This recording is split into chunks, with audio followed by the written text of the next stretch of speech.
Bien, bonjour à tous. Il est 19 heures et le quorum étant atteint, je vais pouvoir ouvrir cette séance du Conseil municipal. Je vous indique que Madame Boson a donné procuration à Madame Bajon, que Monsieur Frulin a donné procuration à Monsieur Junca et que Madame Buil a donné procuration à Madame Chartrain, qui sera la secrétaire de séance. Vous informez aussi que Monsieur Romain Suzan de la société Simco nous présentera le rapport d'orientation budgétaire en visioconférence. C'est-à-dire normalement, son visage devrait s'afficher au-dessus de moi. Pas encore, bientôt. Enfin, voilà. Donc vous l'aurez en visioconférence. Et vous dire également qu'il y a 2 questions diverses du groupe minoritaire. Voilà, donc bonjour Monsieur Suzan, je ne sais pas si vous me voyez.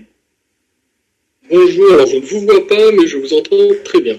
Eh bien écoutez, en tout cas nous, moi-même et l'ensemble du conseil municipal, nous vous voyons très bien.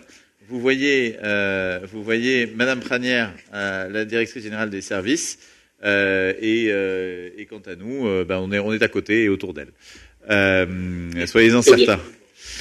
Bonjour Monsieur Paul. Le point 0, vous allez pouvoir nous présenter le rapport d'orientation budgétaire. Donc, je vous en prie, vous pouvez commencer. Très bien. Alors, je vous remets le partage d'écran. Et simplement... Alors... Est-ce que là, tout le monde visualise bien mon écran ?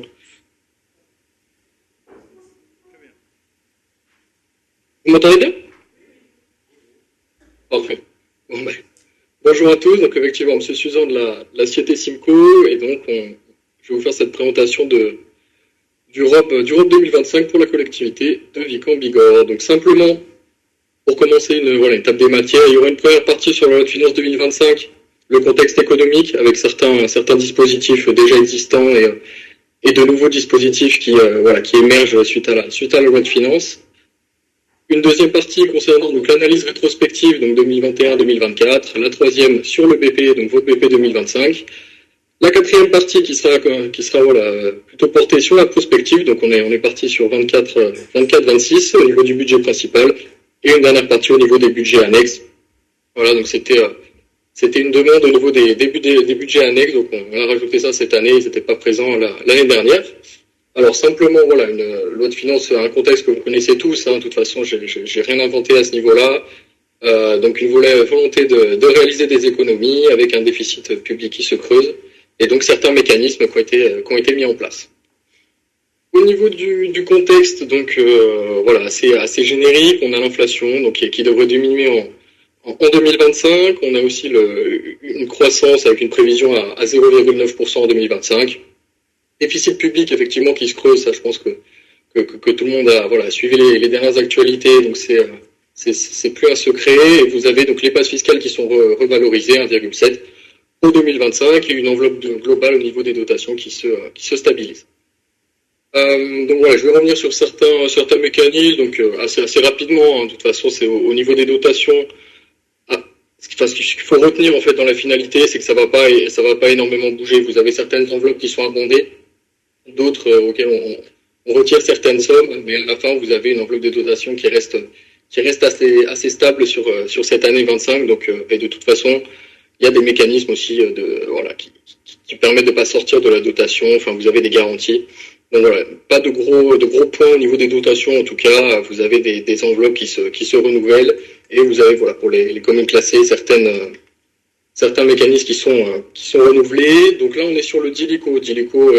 J'avais pu voir avec Madame Saint-Martin notamment que c'était quelque chose qui vous concernait pas, en tout cas selon nos prévisions. Donc c'est un sujet qui reste encore un petit peu flou, le DILICO. Il y a eu une réunion dernièrement avec l'AMF et les services de l'État. C'est assez flou au niveau de la répartition. On a quand même les différentes données qui sont intéressantes, notamment la contribution à hauteur de 2% au maximum par collectivité. En tout cas, voilà, c'est un espèce de fonds qui va être réalisé et sur lequel 10% des sommes vont être reversées au fonds de péréquation. J'en dis pas beaucoup plus à ce niveau-là, puisque selon nos projections, en tout cas, vous ne seriez pas dans le dispositif, donc pas d'attribution ni de contribution. Au niveau de la CNRACL, alors là, pour le coup, vous allez être touché comme tout le monde, hein. Donc initialement prévu à 4 points en 2025, une augmentation sur 4 ans, progressive jusqu'en 2028, et donc un taux qui passera de 31,65 à 43,65 en 2028. Donc à ce niveau-là, il y a un certain coût estimé pour les collectivités. Quoi qu'il en soit, c'est un effort que tout le monde va devoir fournir, et donc ça augmente par contre votre 0,12. Donc au niveau des dépenses de personnel, effectivement, il va y avoir des augmentations qui ont été projetées notamment d'ailleurs dans la prospective jusqu'en 2026. Ensuite, revalorisation des bases fiscales. Alors ça, c'est tout à fait classique, hein, valeur locative cadastrale, et puis ils augmentent les bases fiscales avec un certain taux déterminé. Donc ce sera 1,70 en tout cas pour l'année 2025. Donc là-dessus, de toute façon, vous allez en bénéficier, hein, sur les différentes taxes de manière tout à fait classique. Donc sur l'analyse rétrospective, donc on est sur le budget principal. Donc à ce niveau-là, pareil, hein, pas de grosses difficultés à ce niveau-là. C'est un budget qui est assez classique, avec des projections tout à fait stables. Il n'y a pas de grosses difficultés, en tout cas au niveau de votre budget principal. Alors on peut observer effectivement qu'au niveau de l'investissement, voilà, il y a une volonté d'investir un petit peu plus il y a eu une volonté d'investir un petit peu plus sur l'année 2024. Pas de souci particulier, on voit qu'on est sur des épargnes notamment qui sont des indicateurs importants. Au niveau de l'épargne brute, il y a une petite baisse, mais on reste sur un 17% de taux d'épargne brute, sachant que la moyenne nationale doit être autour de 15 quelque chose. Il y a des collectivités qui ont beaucoup moins, donc à ce niveau-là, il n'y a pas de souci en tout cas sur la partie fonctionnement. Et derrière, au niveau de l'épargne nette, c'est pareil, vous gardez une épargne nette qui vous permet simplement d'avoir de l'autofinancement et de financer votre politique d'investissement. Donc, elle a été un peu plus fournie sur 2024, donc on peut la financer en partie grâce à ça. Si on rentre un petit peu plus dans l'analyse rétrospective, on a ce schéma-là qui nous donne la répartition des recettes réelles.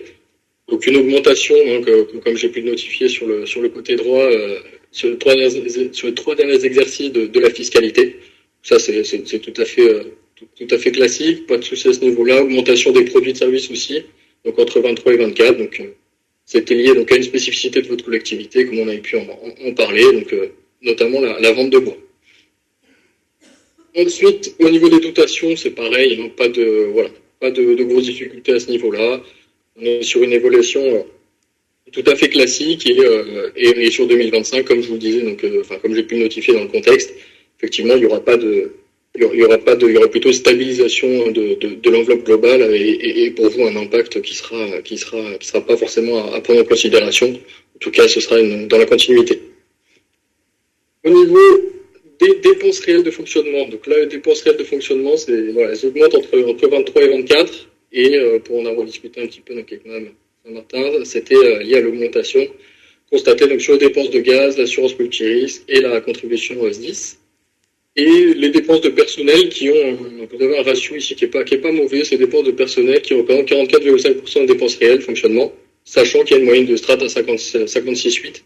Donc ça c'est plutôt intéressant, ça va être cette distinction qu'on fait régulièrement entre les dépenses rigides et les dépenses souples.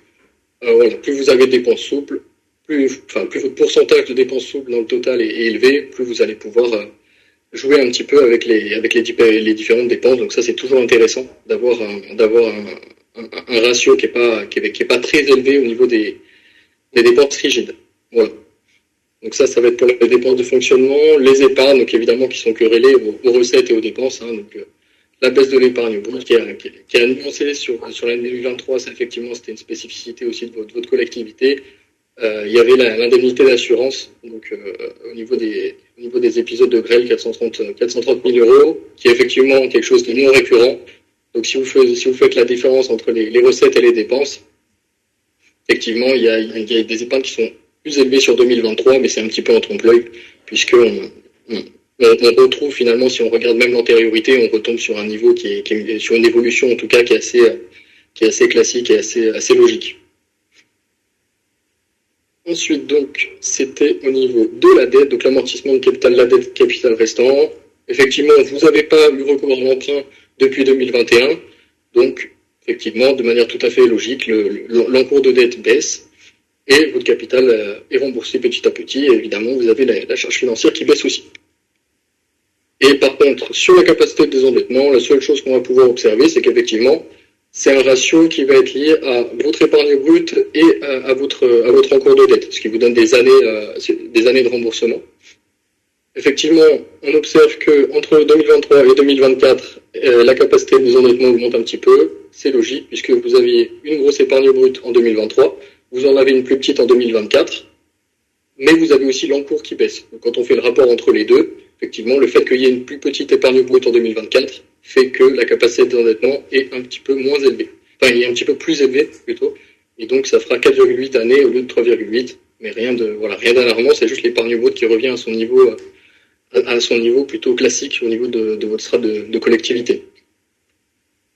Et effectivement, comme on a pu le notifier, on aime bien utiliser l'indicateur de la barre des 12 ans au niveau de la capacité d'endettement. Effectivement, en dessous de 8, en dessous de 9, c'est vrai que c'est toujours intéressant. Et pour emprunter, vous avez en tout cas la capacité à emprunter et personne ne vous posera de soucis dans le cadre des démarches que vous allez effectuer si vous avez cet indicateur-là qui est bon. Et effectivement, en l'occurrence, il est bon. Au niveau des dépenses d'investissement, donc ça c'est pareil, on a mis une espèce de schéma qui représente le total des dépenses d'investissement. On voit l'évolution. Effectivement, plus de dépenses en 2024. Comme vous avez pu me l'indiquer, c'était lié donc à différents projets d'investissement, reconstruction de la STEP et construction du quartier senior. Voilà, donc ça c'était pour la rétrospective, donc jusqu'à 2024, donc cette année-ci. Maintenant, on va passer sur le BP, donc votre budget pour 2025, avec une comparaison BP à BP, donc le BP de l'année dernière face à celui de 2025. Donc voilà, un petit résumé, qui serait inférieur donc en rapport aux investissements réalisés en 2024, sachant que vous avez envoyé quand même sur quelques projets. Et c'est une baisse évidemment qui est liée aussi au budget annexe, puisque vous avez transféré différentes choses sur ces budgets-là. Donc voilà, pas de grosses difficultés au niveau de ce BP. Une baisse des dépenses sous les prévisions par rapport au budget 24. La baisse qui est principalement due donc au crédit inscrit. Pas forcément de grosses difficultés. C'est un BP qui est stable, qui est dans la continuité de ce que vous avez fait sur les dernières années. On retrouve donc une épargne brute qui reste intéressante. Après, vous avez l'investissement. On voit tout de suite la baisse au niveau la baisse au niveau des dépenses d'investissement, et vous avez des recettes qui augmentent aussi. Ça, c'était pour votre BP, donc l'analyse prospective. Donc, on est parti sur 24-26, donc fin de mandat. On a fait deux scénarios. Donc, scénario numéro 1 avec 2 emprunts de 300 000 euros sur 2025 et ensuite la même somme donc en 2026. Donc, c'est un scénario, entre guillemets, voilà, c'est quelque chose qui est plutôt prudent. C'est si jamais, voilà, s'il y a une crise ou qu'il se passe quoi que ce soit, vous avez en tout cas cette capacité à emprunter. En tout cas, c'est ce qu'on va voir sur les prochains graphiques, et voir du coup la différence entre ce scénario-là avec un potentiel emprunt et le scénario 2, donc sans recours à l'emprunt, qui est tout aussi bien construit, et vous n'avez pas forcément besoin d'emprunter, évidemment, comme ça, si on n'a pas la volonté ou s'il n'y a pas un gros projet d'investissement qui émane. Alors, donc ça, c'était les hypothèses retenues. Donc, la précision sur la fiscalité, pas d'évolution, produit de fiscalité des ménages qui progresse de 1,5 par an en moyenne sous l'effet base. Le produit calculé, donc ça, c'est évidemment le produit que vous allez recevoir. On est dans la continuité, il n'y a pas de changement au niveau de la fiscalité en tout cas. Ensuite, on va être sur le coefficient de revalorisation des bases. Ça, je vais passer assez rapidement puisque c'est ce dont j'ai pu vous parler tout à l'heure. 1,7 de revalorisation, c'est lié aux valeurs locatives cadastrales. Donc voilà, ça c'est les revalorisations classiques des bases au niveau de la fiscalité. Ensuite, au niveau de l'analyse, on va rentrer dans les recettes réelles de fonctionnement. Donc comme tout à l'heure, effectivement, on pourrait constater une petite baisse au niveau sur l'année 2026. Donc sur l'année 2025, il n'y aurait pas de souci. Sur l'année 2026, une petite baisse des recettes de fonctionnement. Donc comme on a pu l'indiquer, c'est lié à des baisses sur 2 chapitres différents, donc le 70 et le 75 pour les raisons qui sont indiquées juste en dessous. Et quoi qu'il en soit, ça resterait des recettes qui vous permettent ce qui est le but à chaque fois de toute façon, d'avoir une épargne qui serait plus que correcte. Donc au niveau de l'épargne brute et au niveau de l'épargne nette aussi. Donc effectivement, on a l'augmentation des bases sur 2025 et sur 2026 également. Et on a des impôts et taxes et les dotations dont j'ai pu vous faire un point tout à l'heure sur l'enveloppe globale. Voilà, vous avez les dotations qui restent stables, donc on n'a pas de gros différentiel, si ce n'est donc sur ces chapitres 70 et 75. Ensuite, on va avoir les répartitions des dépenses de fonctionnement, donc dépenses réelles de fonctionnement, qui suivent une augmentation, ça s'explique par l'augmentation des charges à caractère général, et principalement, donc comme on a pu le constater, sur les dépenses liées aux travaux restant sur les toitures des bâtiments publics.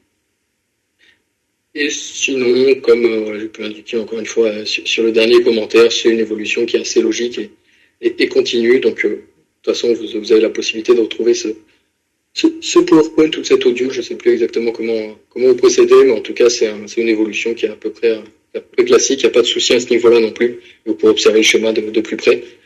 Au niveau de la différence entre les deux scénarios, donc celui avec l'emprunt et celui sans emprunt. Donc sur les graphiques, à chaque fois, vous pouvez remarquer que vous avez l'épargne brute avec emprunt, donc qui est toujours en rouge, l'épargne nette à droite aussi avec emprunt en rouge, et en bleu, ça va être plutôt l'épargne brute sans emprunt, donc le scénario 2.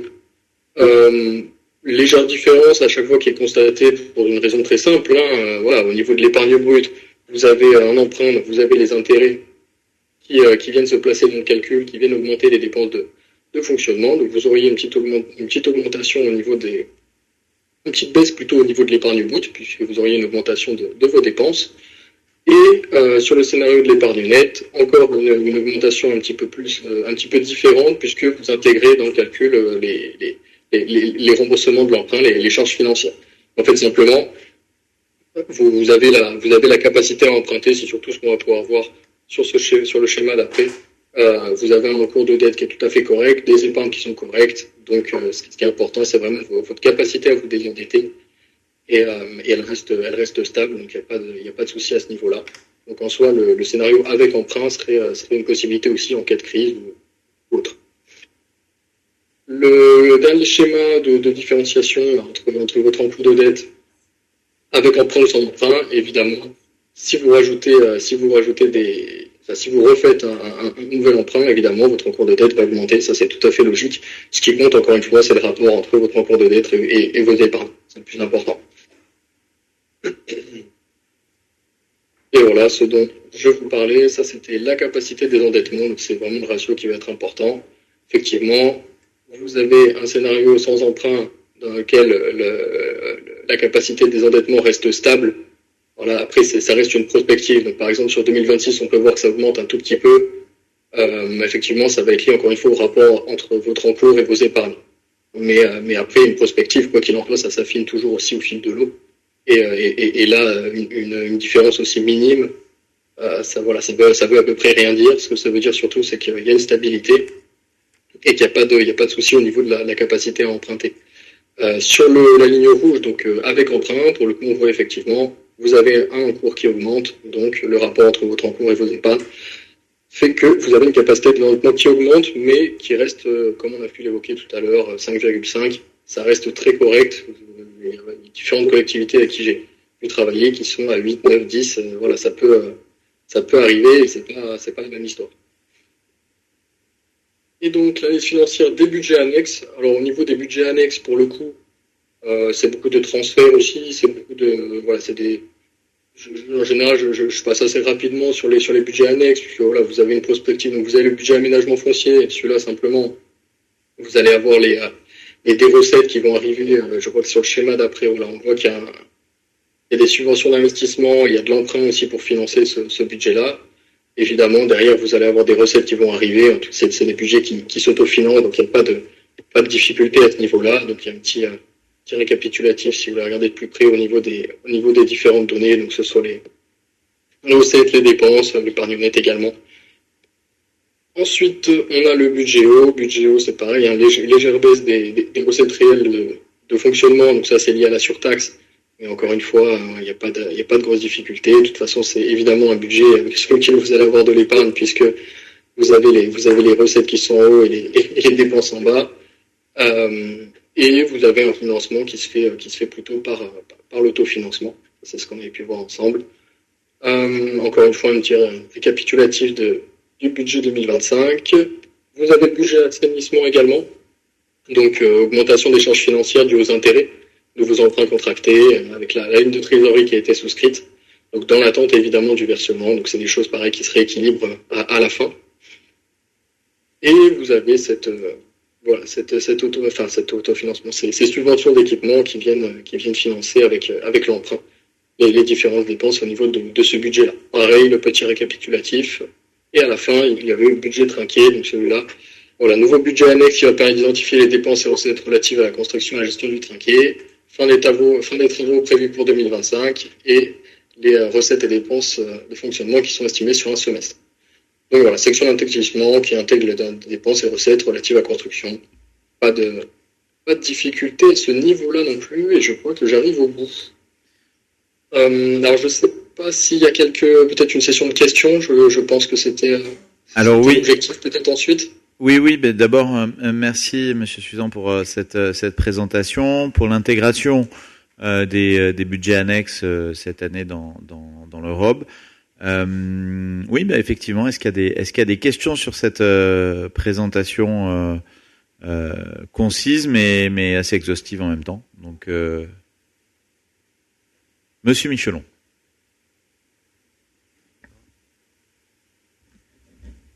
Approchez-vous du micro, je pense. Oui. Je peux me permettre. Merci Monsieur Suzan pour cette présentation que je trouve peut-être, si je peux avoir un aspect de critique, peut-être un peu excessivement rassurante.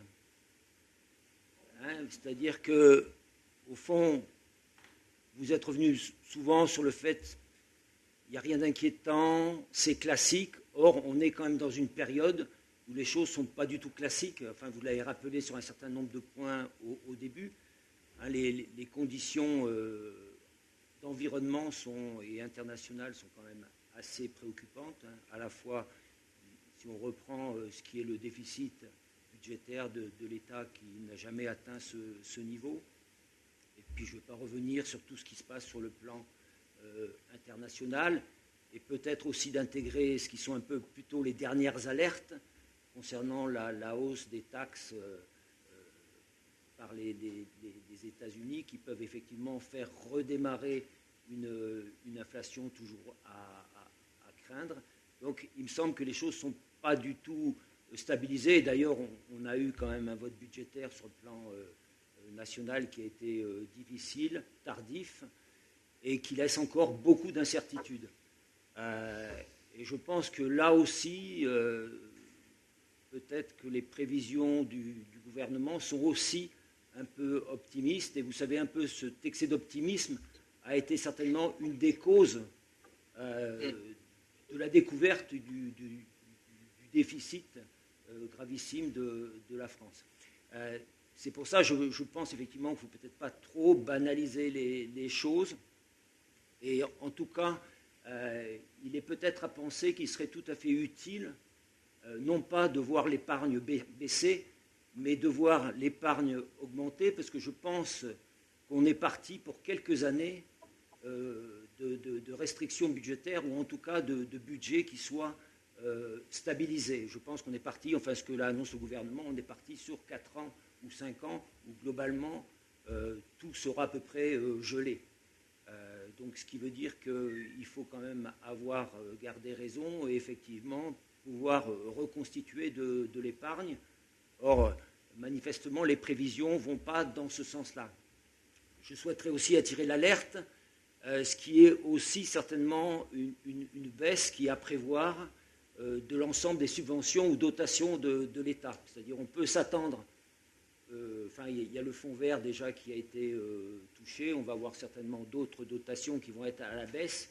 Et on pourrait avoir des surprises sur l'annulation au fond de crédits prévus sous forme de dotations dans l'avenir qui puissent venir de la région ou du département. Et je vois qu'il y a déjà certains départements qui agissent ou certaines régions qui agissent dans ce sens-là. Donc je pense effectivement qu'il est peut-être prudent aussi de prévoir les possibilités d'épargne pour faire face à à des impondérables ou des surprises, ou peut-être effectivement à ces retraits de dotation. Je vois qu'il y a une perspective comme ça, on regarde plus 300 K euros, 300 000 K euros, 300 K euros chaque année. Je pense que c'est aussi en prévision de ce type de déception, de ne pas voir les subventions attendues arriver.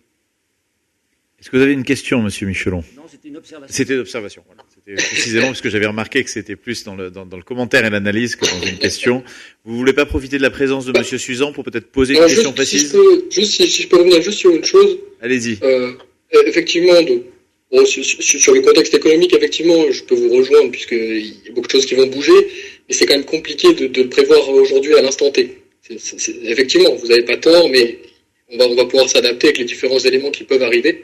Outre cela, c'était simplement sur le fonds vert.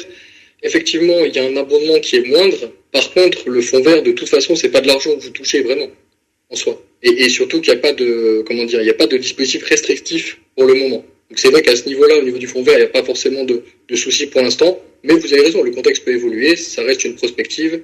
On ne sait jamais ce qui peut nous tomber sur la tête. Donc là-dessus, je vous rejoins. Mais c'est vrai qu'avec les projections, en tout cas, avec les éléments qu'on a à l'instant T, on peut en arriver à la situation décrite. Ça peut changer, mais c'est des projections qui sont assez, je dirais pas fiables parce qu'il n'y a pas de fiabilité, mais c'est des projections qui sont basées sur les éléments qu'on a aujourd'hui, effectivement. Là-dessus, je voudrais peut-être porter un autre éclairage, c'est que au fond, effectivement, le contexte national et international est assez imprévisible. Il est beaucoup plus inquiétant, évidemment, qu'il pouvait l'être. Enfin, peut-être pas il y a 1 an, 2 ans ou 3 ans, mais mettons il y a 5-6 ans. Mais bon, ce qu'on peut constater pour la commune, puisque c'est la commune qui nous intéresse aujourd'hui, c'est que on voit que tant au niveau de la gestion des différents indicateurs de l'épargne brute, de la capacité de désendettement, de la baisse de la dette, on voit qu'en réalité, on est dans une continuité, que cette continuité elle est maîtrisée, qu'on arrive grosso modo à dégager une épargne brute qui est à peu près qui est stable d'année en année et qui nous permet d'avoir une capacité d'endettement si on avait soit un besoin, soit un projet particulier. Donc ça veut dire que voilà, qu'aujourd'hui on voit bien dans les deux scénarios possibles, soit avec 2 emprunts 2025-2026 de 300 000 à chaque fois, soit sans emprunt nouveau. Les trajectoires décrites par Monsieur Suzan sont raisonnables l'une comme l'autre. Voilà. Et ça, c'est tout en restant dans des niveaux qui sont plutôt très bons pour la strate de Vic, me semble-t-il.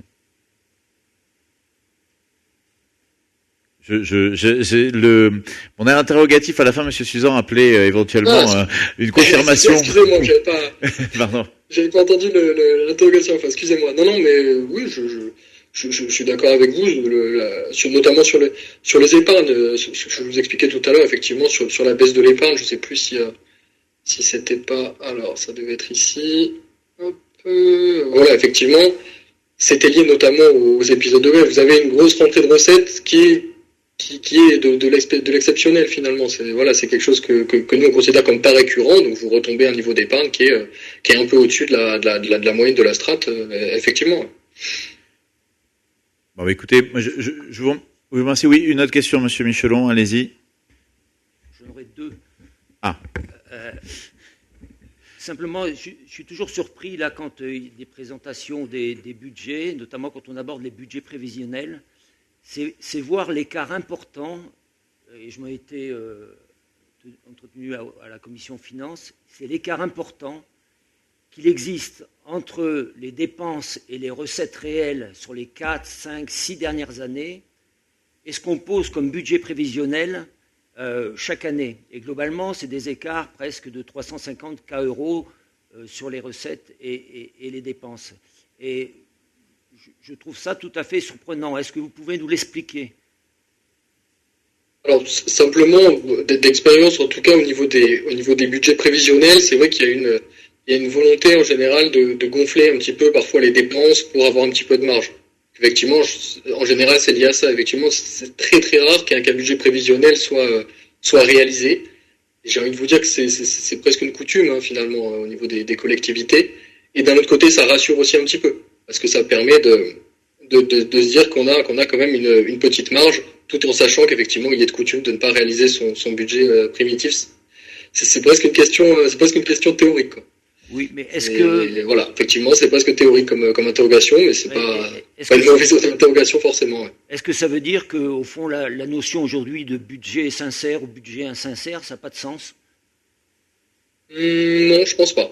Je pense pas, parce que finalement, effectivement, on peut se projeter, mais même comme l'a dit votre collègue, en tout cas, je sais pas si j'ai pas la visualisation sur la personne précédente, la question précédente, mais alors, comme de coutume, Monsieur Suzan, comme de coutume, dans un conseil municipal, c'est le maire qui anime les débats.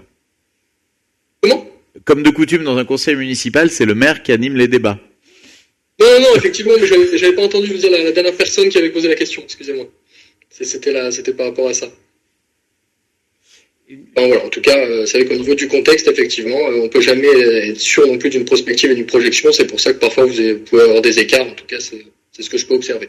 Et une dernière question, mais qui est plus d'ordre technique ou pédagogique, parce que effectivement cette année, on a le budget principal, on a les budgets annexes. Donc effectivement, c'est un apport intéressant. Et puis en même temps, c'est le respect de la réglementation. Par contre, est-ce qu'on pourrait rajouter, alors je ne sais pas si ça se fait, mais ça pose aussi un problème, c'est la question d'un budget consolidé. Vous voyez ce que je veux dire? C'est que globalement, mais vous l'avez souligné aussi, c'est qu'en faisant cette lecture de ces budgets-là, et notamment par rapport au niveau d'endettement, des emprunts et de l'épargne, on a un effet de trompe-l'œil. Alors, au niveau du budget consolidé, effectivement... Est-ce que ça se fait, ça? Alors, effectivement, non, ça se fait. Il y a des collectivités qui le font. Après, ça va plutôt être intéressant en soi. Ça aurait pu se faire dans votre cas, mais sincèrement, tout le monde ne le fait pas. Mais ça peut être intéressant, notamment dans le cas où vous avez... par exemple, pas consolider forcément tout le budget, avec tous les articles, tous les chapitres, mais peut-être consolider, par exemple, une partie dette. Ça, c'est quelque chose qui peut être intéressant dans l'analyse. Consolider une partie dette, ce qui permet, notamment quand il y a des emprunts sur les budgets annexes, d'avoir une espèce d'image globale, comme vous le dites, de la capacité d'endetter, mais aussi de différents indicateurs de la dette. Un budget consolidé sur tout le budget, sincèrement, c'est pas forcément intéressant, et même sur certaines collectivités, il va y avoir des doublons, selon les budgets, selon la manière dont sont rémunérés aussi les agents. Enfin, ça peut fausser un petit peu l'analyse, mais sur la dette, par exemple, ça peut être intéressant, effectivement. Merci beaucoup. Merci beaucoup. Puisque vous avez abordé la question des budgets annexes, je voulais quand même souligner aussi le fait que le budget d'aménagement foncier, à ce stade, et j'espère que ce sera le cas pour la suite, notamment, il faut le dire, grâce à une subvention d'aide à la vie partagée, a une épargne nette conséquente pour la taille de ce budget, ce qui est plutôt positif. Parce qu'en général, dans les budgets annexes, c'est le budget principal qui vient abonder en cas de besoin. Ben là, c'est un budget qui prend de l'avance. Voilà. Est-ce qu'il y a d'autres questions? Eh bien, écoutez, s'il n'y a pas d'autres questions, merci beaucoup, Monsieur Suzan, pour cette présentation. Et donc, je peux vous libérer. Bien, c'est moi qui vous remercie et je vous souhaite une bonne fin de journée. Merci beaucoup. Merci, au revoir. Alors, on va pouvoir passer au point numéro 1, et c'est donc tout naturellement l'approbation du rapport d'orientation budgétaire qui vient de nous être présenté. Je pense que... Ah, Monsieur Michelon, alors là, si vous posez... Ah, d'accord. À chaque fois, on le dit chaque année, c'est pas l'approbation du rapport, c'est effectivement que le rapport s'est bien tenu. Le débat a bien eu lieu. Très bien, c'est que le débat a bien eu lieu, évidemment. Vous avez raison. Est-ce qu'il y a des questions? Est-ce qu'il y a des oppositions? Des abstentions? Merci beaucoup. Point adopté à l'unanimité. Point numéro 2, c'est l'approbation, là c'est une approbation du procès-verbal du conseil municipal dernier du 9 décembre 2024. Est-ce qu'il y a des oppositions, des abstentions? Merci beaucoup. Point adopté à l'unanimité. Le point 3, c'est simplement pour information, décision du maire prise en vertu de sa délégation. Donc, comme vous pouvez voir, il y a des choses qui concernent un petit rajustement de travaux, mais très minime sur les allées de Gaulle. La question des toitures suite à la grêle sur des indemnités d'assurance, c'est ça les gros chiffres que vous voyez. La question de demande de financement pour la bodega, et puis des questions d'écriture comptable ou de choix d'AMO pour le renouvellement des contrats d'assurance. Voilà. Oui. J'ai une petite question. Allez-y. Par rapport à la salle de la bodega, quand on additionne les montants, on n'est pas à 306 000 euros, mais à 375 000. Alors, soit c'est plus cher au niveau du coût, ou il y a une petite erreur par là.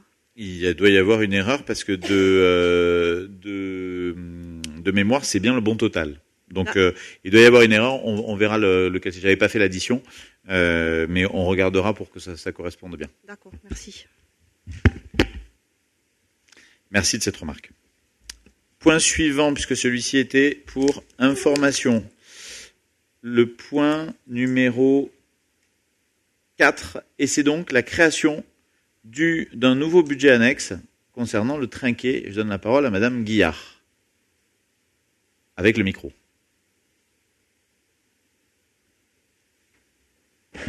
Donc, comme il a été vu en bureau municipal le 11 mars 2025 et reçu un avis favorable à la commission des finances du 13 mars, on propose la création d'un budget annexe appelé le trinquet. Et ce budget nous permettra de fournir des indications détaillées sur le fonctionnement de ces services, de suivre d'année en année l'évolution de la situation financière, de dégager ses propres résultats, ça c'est très important, et de retracer l'affectation donnée à ces résultats, et de décrire les mouvements financiers qui s'opèrent entre le budget général et la commune de chaque service. Ça c'est le principe d'un budget annexe, et c'est très important pour le budget du trinquet. D'où la décision prise en bureau de faire ce budget annexe. Donc on vous demande d'approuver la création de ce budget et d'autoriser Monsieur le maire à procéder à toutes les démarches nécessaires. Merci beaucoup. Est-ce qu'il y a des questions sur ce point? Monsieur Michelon. Nous, on va s'abstenir parce que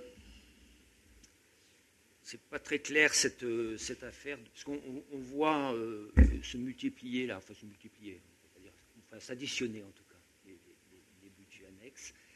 J'ai quelques observations à faire, parce qu'au fond c'est la question du service public. Est-ce que la location d'un mur à gauche à une clientèle, ça constitue un service public? Alors, c'est un trinquet, hein. C'est un trinquet. C'est un trinquet, mais enfin c'est... un trinquet, pardon. Techniquement, je suis plutôt footballeur.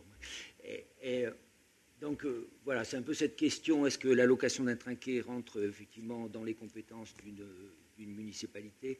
L'autre aspect, c'est que je me pose la question de pourquoi cette opération, qui est en fin de compte surtout une opération pour résoudre un problème de financement d'investissement, n'a pas été intégrée à ce qui est le budget particulier, annexe aménagement foncier, puisqu'au fond il a été prévu, on avait voté en 2022, je crois, en mars, quelque chose. On avait voté ce budget, on y avait intégré là-dedans le quartier senior, plus éventuellement les actions immobilières liées au futur hôpital. Je ne vois pas pourquoi on n'y intégrerait pas cette opération financière supplémentaire, puisqu'elle concerne effectivement aussi un aménagement immobilier. Et le troisième aspect, c'est pas des sommes très importantes en termes de recettes, en tout cas, en termes de recettes. Tel qu'on les regarde, ça va tourner, je ne me souviens plus combien, mais autour de 30 000 € année. On a au niveau de la commune des opérations bien plus importantes. Je pense par exemple aux ventes des bois. On voit des communes qui créent des budgets annexes pour tout ce qui est l'activité commerciale forestière.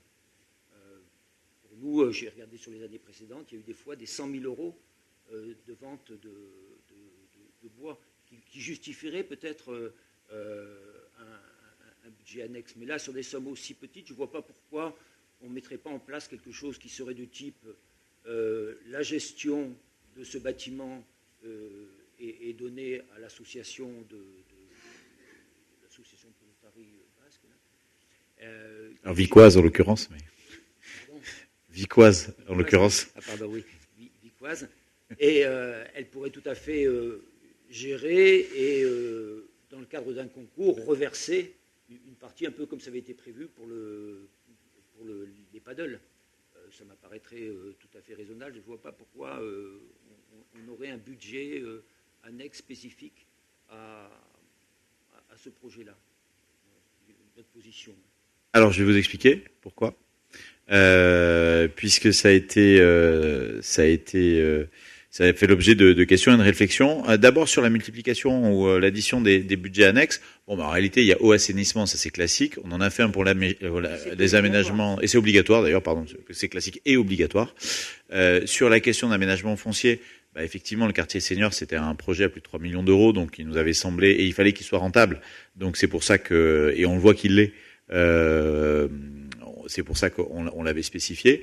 Là, deux raisons pour lesquelles on a souhaité faire un budget spécifique au trinquet et pas l'intégrer dans le budget aménagement foncier. D'abord parce que c'est un équipement sportif, et ensuite parce que le budget c'était 1 million d'euros et que il me semblait bon. Y compris si à l'avenir la commune le budget principal de la commune doit abonder cet investissement, parce que c'est possible. On va voir ce qu'il en est des recettes, de pouvoir faire le point précisément sur ce que a pu coûter cet investissement, qui est une mission de communale, je pense, parce que c'est une question d'attractivité de la commune et de services offerts à la fois aux Vicois, mais aussi aux habitants des communes. Vous avez une très belle sonnerie de portable, tout à fait intéressante. Je sais pas, c'est un petit côté de Tennessee comme ça. Mais en tout cas, donc si je reprends, c'est pas la même chose qu'un paddle. Un paddle, ça coûte, je sais plus de mémoire, 40 ou 45 000 euros. Donc effectivement, c'est un investissement, mais là, on parle de 1 million d'euros avec quasiment 500 000 euros de subvention. Donc c'est pour ça, c'est par son poids.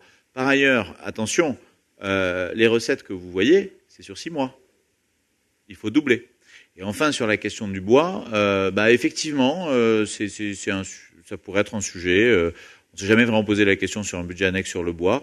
Pour le coup, est-ce que c'est pas quelque chose, c'est quelque chose qui est assez équilibré au niveau de la commune et qui pose pas vraiment de difficultés. Donc on ne sait pas vraiment. Enfin, moi, je m'étais pas posé la question sur ce sujet, cette question d'un budget sur le bois. En revanche, je me suis posé la question d'un budget spécifique sur le festival Les Tablés de Vic, et après avoir reçu la DGFiP et avoir longuement échangé avec eux, ils n'y sont pas favorables. Et c'est pour ça que je le propose pas au conseil municipal ce soir. Ils n'y sont pas favorables, tout simplement pour une question de comment on arrive à comptabiliser, à valoriser le temps et les ressources allouées au festival. Et de ce point de vue, ils me l'ont clairement déconseillé. Donc ça, pour le coup, vous pouvez leur demander, ils pourront faire un courrier d'explication dessus. Ce qui ne nous empêche pas, m'ont-ils dit, de procéder à une comptabilité analytique sur le sujet, ce que nous ferons. Parce que moi, j'avais en tête de faire justement un budget spécifique. Voilà sur ce point. Est-ce qu'il y a d'autres questions sur le trinquet? Sur le budget annexe trinquet? S'il n'y a pas d'autres questions, je vais le soumettre au vote. Y a-t-il des oppositions? Des abstentions? Merci beaucoup. 4 abstentions. Point adopté. Le point suivant, il concerne la réhabilitation du réseau d'assainissement collectif et d'une convention pour la réalisation de travaux d'assainissement en domaine privé.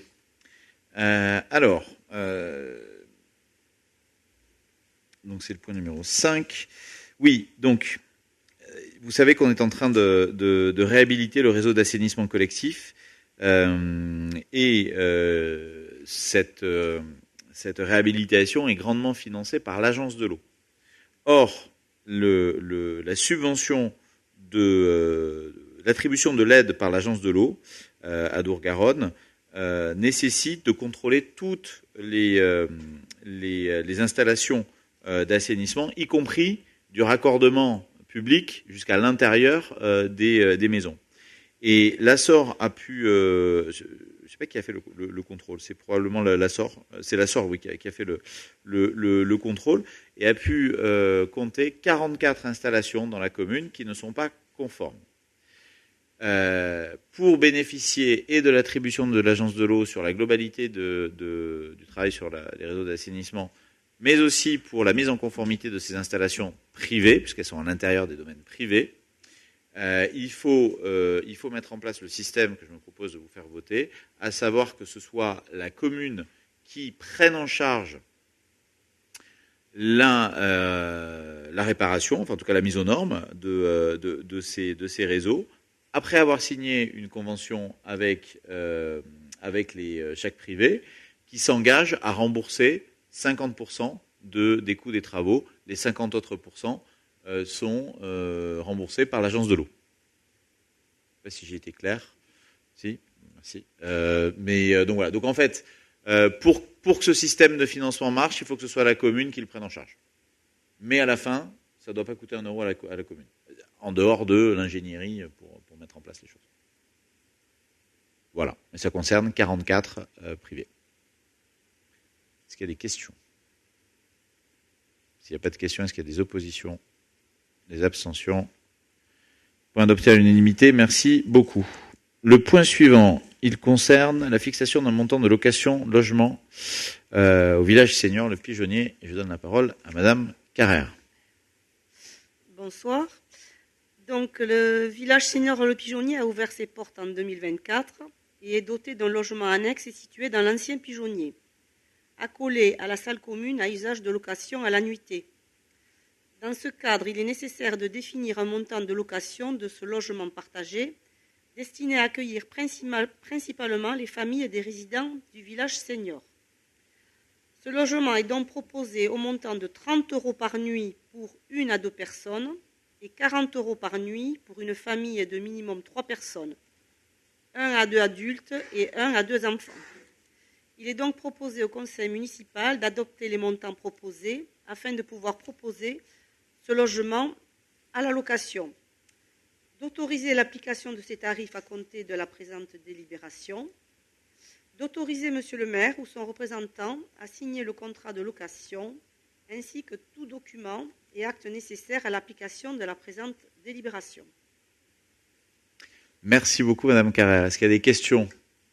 Oui. Oui, j'ai une petite question par rapport à l'organisation. Le linge pour dormir, qui c'est qui le fournit, le ménage Alors le linge, c'est les locataires ou les familles qui sont sur place qui le fourniront. On ne fournit aucun linge. Le ménage, c'est à la charge. Ils doivent laisser le logement propre. Il y aura un état des lieux avant et un état des lieux après. D'accord. Donc, vous demandez une caution ou pas? On va demander une caution. Mais en général, ça sera une caution à définir, mais... Il y a un régisseur pour gérer la caution? C'est la municipalité qui va gérer la caution. Oui, sur la question de la caution, on peut voir. C'est-à-dire Oui. qu'aujourd'hui, ça se passe tellement bien dans le village du Pigeonnier, entre les résidents, etc. Il y a une telle bonne ambiance et une telle volonté de bien vivre ensemble qu'effectivement l'idée que ça change ne nous a pas trop effleuré l'esprit. Mais on peut se poser la question de la caution, voir si c'est pas une usine à gaz pour pas grand chose, ou commencer comme ça, d'une manière simple et voir éventuellement. En tout cas, on le note, on pourrait y réfléchir. Est-ce qu'il y a d'autres? Donc c'est le vote des nuits sans caution, mais là sur la délibération, mais on pourra le voir. Est-ce qu'il y a d'autres questions? Est-ce qu'il y a des oppositions? Des abstentions? Point adopté à l'unanimité. on pourra aller dormir au pigeonnier. Alors, on n'y rentre pas tous, mais les uns après les autres. Les uns après les autres. Le point suivant, alors là, ça concerne l'acquisition de parcelles. Et je vais demander à Madame Chartrain de présenter les deux points, les uns après les autres, enfin le point 7.1 et le point 7.2, et ensuite je les ferai voter un par un. Bien. Alors, le quartier Ramasse, bien sûr, c'est au nord de la commune.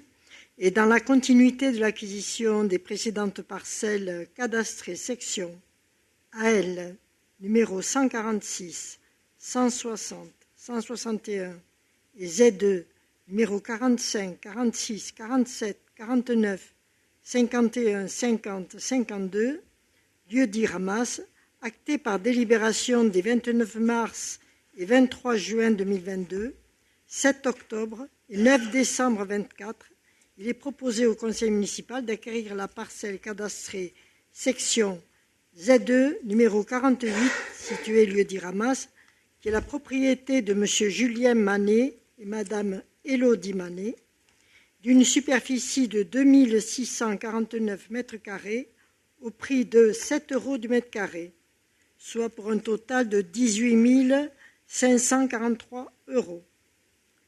Comme précisé lors du dernier conseil du 9 décembre 2024, l'acquisition de ces parcelles s'inscrit dans le cadre d'un projet structurant pour la commune et le territoire du Val d'Adour, de construction d'un équipement public de santé collectif s'agissant de la relocalisation et de l'agrandissement de l'EHPAD de Vic en Bigorre.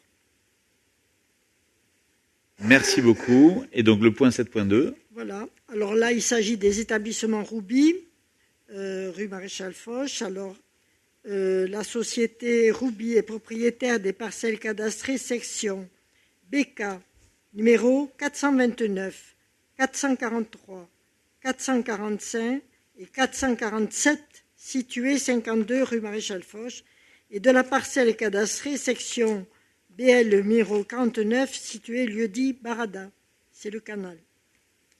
Les biens situés 52 rue Maréchal Foch en bordure de la RD 6 d'une superficie totale de 861 mètres carrés se compose d'une maison d'habitation sur 2 niveaux en état de ruine, dont la toiture est partiellement effondrée, de garages et d'un espace vert en nature de terre. Ces biens font l'objet d'un arrêté de mise en sécurité en date du 5 septembre 2023, suite au rapport d'expertise dressé par M. Didier Sorel, expert, mandaté par le tribunal administratif de Pau. À ce jour, aucun travaux visant à mettre fin au péril n'a été entrepris par la société Roubi, dont la succession est actuellement vacante. Dans ce cadre, au vu de la persistance des désordres et du danger que représente ce bâtiment pour la sécurité publique, son acquisition permettrait de pouvoir, in fine, de le démolir afin de mettre un terme au péril. Le bien, situé lieu-dit Barada, d'une superficie de 2040 m², est quant à lui en nature de canal. La rétrocession de cette parcelle permettra que le canal soit propriété communale au même titre que les autres canaux, et l'acquisition de ce canal va également permettre d'engager l'extension du PNU sur la rive droite. Il est donc proposé au conseil municipal d'acquérir l'ensemble de ces parcelles au prix de 15 000 €, le prix ayant été proposé par l'autorité chargée des domaines. Merci beaucoup, Madame Chartrain. Donc, vous l'avez compris, 2 acquisitions, une à la ramasse pour compléter, finaliser l'ensemble des terrains acquis par la commune au même prix de 7 € le mètre carré, et dans le but de pouvoir ensuite travailler avec l'hôpital dans la construction d'un nouvel EHPAD à cet endroit-là. Et ensuite, la question de 2 terrains Roubi. Un, le canal, qui était en fait une propriété qui va nous permettre de pouvoir élargir le parc, et puis la ruine juste avant le pont, qui va nous permettre la sécurité, enfin de la détruire tout simplement, et de pouvoir embellir cet endroit parce que c'est une ruine qui n'est pas très belle, il faut bien le reconnaître. Voilà. Est-ce qu'il y a des questions sur l'un ou l'autre de ces points? Oui. Par rapport à la maison Rouby, vous n'avez pas de projet? Non. Non. À ce stade, non. Mais d'abord, c'est une destruction. Oui, mais après. Après, pour le coup, on va voir comment c'est quand c'est détruit. Ensuite, le rendre propre d'abord, et ensuite on verra si. Mais je suis pas sûr que l'idée soit de rebâtir quelque chose. Mais on peut en discuter. À ce stade, en tout cas, il n'y a pas un projet avec une nouvelle construction. Il y a plutôt l'idée d'ouvrir la perspective et de rendre l'endroit propre. Voilà. Oui, je connais, oui, tout à fait. Voilà.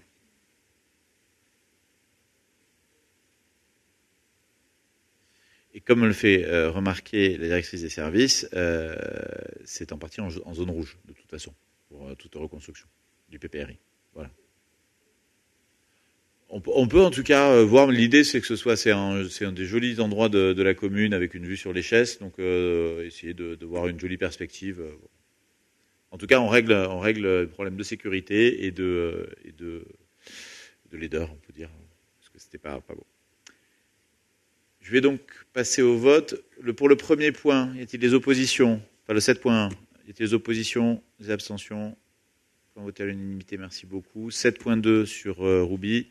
Y a-t-il des oppositions, des abstentions? Merci beaucoup. Point adopté à l'unanimité. Le point suivant, c'est le point 8 sur le plan de formation. Alors, ça, c'est quelque chose de classique, comme tous les ans. Il s'agit de prendre une délibération sur le plan de formation des agents de la collectivité, qui a été vu à la fois qui vise à la fois au développement de leur carrière et au bien collectif de la municipalité. Ça a été vu avec les services. Est-ce qu'il y a des questions sur ce point? S'il n'y a pas de questions, est-ce qu'il y a des oppositions, des abstentions? Point adopté à l'unanimité. Merci beaucoup. Le point numéro 9, c'est sur le programme Petite Ville de demain, le financement du poste chef de projet. Vous savez que c'est un financement très intéressant pour la commune, avec une grande participation de l'État et un autofinancement de la commune qui reste tout à fait raisonnable sur un poste qui nous est d'une grande utilité. Me semble-t-il que cette utilité est confirmée d'année en année. Est-ce qu'il y a des oppositions, des abstentions? Merci beaucoup. Point adopté à l'unanimité. Le point 10, dorénavant, vous savez qu'on doit voter tous les ans la mise à disposition des véhicules communaux. Bon, là, RAS par rapport aux années précédentes, mais c'est quelque chose qu'on doit voter tous les ans. Est-ce qu'il y a des questions? Monsieur Michelon. C'est un sujet qui nous est cher. Pas à vous. Est-ce qu'il y existe toujours un véhicule de fonction pour le poste de direction générale? Oui. Alors, je me tourne parce que honnêtement, je ne suis pas absolument au fait de toutes les questions des véhicules communaux. Mais donc oui, il existe encore un véhicule de fonction pour la direction générale. Bon. La direction générale. Est-ce que vous pouvez nous informer sur le coût et les motifs de l'attribution de ce véhicule? Le coût, je l'ai pas là, mais on peut vous le fournir. Hein, c'est un coût public. Et sur les motifs, j'ai envie de dire, c'est tout à fait un héritage de ce qui était dans le package, si je peux m'exprimer ainsi, de rémunération du directeur et de la directrice des services. En revanche, le niveau du véhicule a considérablement baissé. Ça, je ne peux pas. On est descendu en gamme. Voilà. Pas le niveau de la direction. Le niveau de la direction, certainement pas.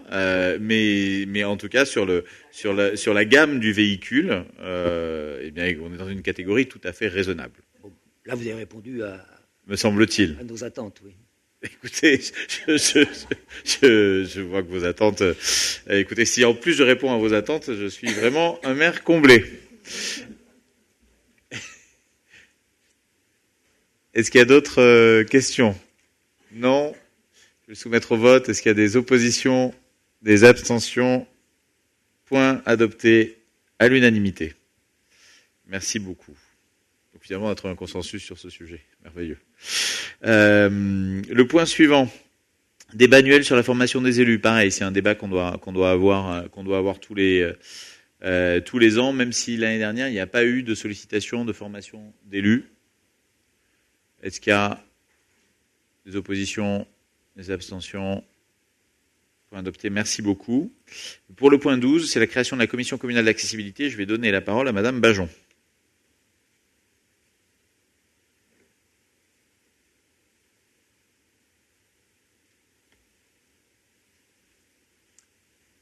L'article L 2143-3 du Code général des collectivités territoriales impose la création dans les communes de plus de 3500 habitants d'une commission communale d'accessibilité composée d'élus, de représentants des usagers, d'associations du handicap, des personnes âgées et d'acteurs économiques. Cette commission a pour mission de faire un état des lieux de l'accessibilité, du cadre bâti, de la voirie et des espaces publics, analyser l'accessibilité des principaux itinéraires autour des points d'arrêt prioritaires, présenter un rapport annuel au conseil municipal et aux autorités concernées, proposer des actions pour améliorer l'accessibilité, recenser l'offre de logements accessibles, suivre les projets d'agenda d'accessibilité programmés par la DAP et des ERP, tenir à jour la liste des ERP ayant élaboré un DAP. Il est donc proposé au conseil municipal de créer cette commission composée des membres actuels de la commission aménagement cadre de vie, cheminement doux et accessibilité, ainsi que des représentants externes, France Handicap, DTT 65, DDSPP 65, ADIL, Club Regain, Association Valentin OI. Il est donc proposé au conseil municipal de créer cette commission composée des membres. Voilà. Merci beaucoup, Madame Bajon. Est-ce qu'il y a des questions? Vous avez compris, c'est une obligation. Après, sur la composition, c'est... Est-ce qu'il y a des oppositions, des abstentions? Merci beaucoup. Point adopté à l'unanimité. Et simplement, puisque Mme Bajon a souligné la participation du Club Regain, je veux porter à la connaissance du conseil municipal que le Club Regain a obtenu son 500e adhérent la semaine dernière, donc ce qui est quand même un record pour la commune. Voilà, et on essaiera de les féliciter sur cette belle performance. Donc c'est un club qui marche fort, puisque 500 membres, c'est quand même pas mal. Le point suivant, point numéro 13, le dernier, c'est l'approbation de la convention de disponibilité des sapeurs-pompiers volontaires. Donc, l'idée de cette convention, si vous avez des questions sur la convention, on peut éventuellement essayer d'y répondre ou y répondre après de manière plus technique. Mais l'idée, c'est de pouvoir faciliter au mieux le travail des sapeurs-pompiers de Vic volontaires, avec l'aide des agents municipaux sapeurs-pompiers volontaires, mais sans déstructurer le travail des agents communaux. Donc c'est toujours quelque chose qui n'est pas évident, c'est essayer de trouver une convention d'équilibre. Elle a été travaillée avec les services de la municipalité, avec le nouveau chef de centre, M. Bérégaray, et il nous semble qu'à ce stade, c'est quelque chose qui est assez équilibré, surtout avec la définition des opérations de grande ampleur qui peuvent définir le moment où certains de nos agents seront sollicités. Voilà. Après, c'est comme toute convention, mais il faudra voir dans la pratique comment ça marche. Mais en tout cas, c'est la volonté de pouvoir aider le centre de Vic. S'il n'y a pas de questions, je vais soumettre au vote. Est-ce qu'il y a des oppositions, des abstentions? Point adopté à l'unanimité. Merci beaucoup. 2 questions diverses. Est-ce que vous voulez les lire, peut-être ? Avec plaisir. La première question concerne les enjeux sur l'eau et la politique qui est réservée. Les enjeux sur le traitement des eaux, donc que ce soit eau potable ou assainissement, vont devenir là des enjeux essentiels dans les années à venir, au regard à la fois de l'état des réseaux, on en a parlé tout à l'heure, et des menaces sur la qualité de l'eau potable, donc liées soit aux intempéries, soit à la pollution par les pesticides, ou aussi la variation et dégradation des nappes.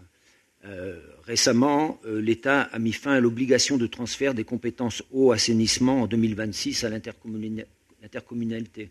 On en avait parlé il y a quelques mois déjà, avec les incertitudes, est-ce que ça allait se faire ou non. Un certain nombre de communes ont déjà transféré cette compétence, et celles qui ne l'ont pas faite, effectivement, ont la possibilité de choisir de garder cette compétence. Je voulais savoir si le conseil municipal et la majorité surtout, avaient réfléchi à ce qu'allait être le choix, puisqu'effectivement, il y a quand même des enjeux budgétaires derrière qui vont devenir importants, et à la fois aussi des risques. Alors, l'autre aspect aussi, mais ça va rejoindre aussi la précédente délibération, c'était est-ce qu'il y a, mais je l'avais aussi proposé, est-ce qu'il y a une possibilité en même temps qu'on réouvre un certain nombre de réseaux, de pouvoir en profiter pour réhabiliter au fond les réseaux d'eau potable, puisque la SOR avait indiqué effectivement aussi qu'il y avait des pertes importantes. Sur le deuxième point, la SOR y travaille aussi, quotidiennement, je sais pas, mais en tout cas très régulièrement pour justement essayer qu'il y ait le moins de pertes possible. Non, mais sur la question du transfert à la communauté de communes, oui, c'était obligatoire. À ce stade, il ne me semble pas que ce soit acté. C'est-à-dire que la possibilité de dire non et de ne pas le transférer, il ne me semble pas que tout ait été complètement voté, à vérifier. Et en tout cas, surtout, je ne connais pas les conditions. Donc, je ne peux pas répondre du tout ce soir parce que il peut y avoir des conditions financières. Par exemple, on peut très bien dire les communes qui voudront garder la compétence en propre pourront le faire. Mais ne bénéficieront pas de tel et tel accompagnement ou de telle et telle aide pour la gestion. Auquel cas, c'est un choix qui n'est pas vraiment un choix. Donc là, j'ai pas les éléments, donc je peux pas vraiment le dire. Ce que je peux dire, c'est qu'il me semble que il faut toujours regarder compétence par compétence, parce qu'il y a des compétences qui effectivement sont. Il est assez logique de les traiter. Sur une base territoriale qui peut dépasser la base communale, c'est pas faux. On peut le regarder, et en même temps, il me semble qu'on a transféré suffisamment de compétences à la communauté de communes. Donc aujourd'hui, j'ai pas encore les éléments pour répondre, et je vous donne un peu les bases de la réflexion sur le sujet. Mais j'ai pas d'éléments à ce stade, et il me semble encore que c'est pas complètement acté. À vérifier. Deuxième question. Mais la deuxième question, on l'a un peu traitée déjà. Oui, exact. Exact.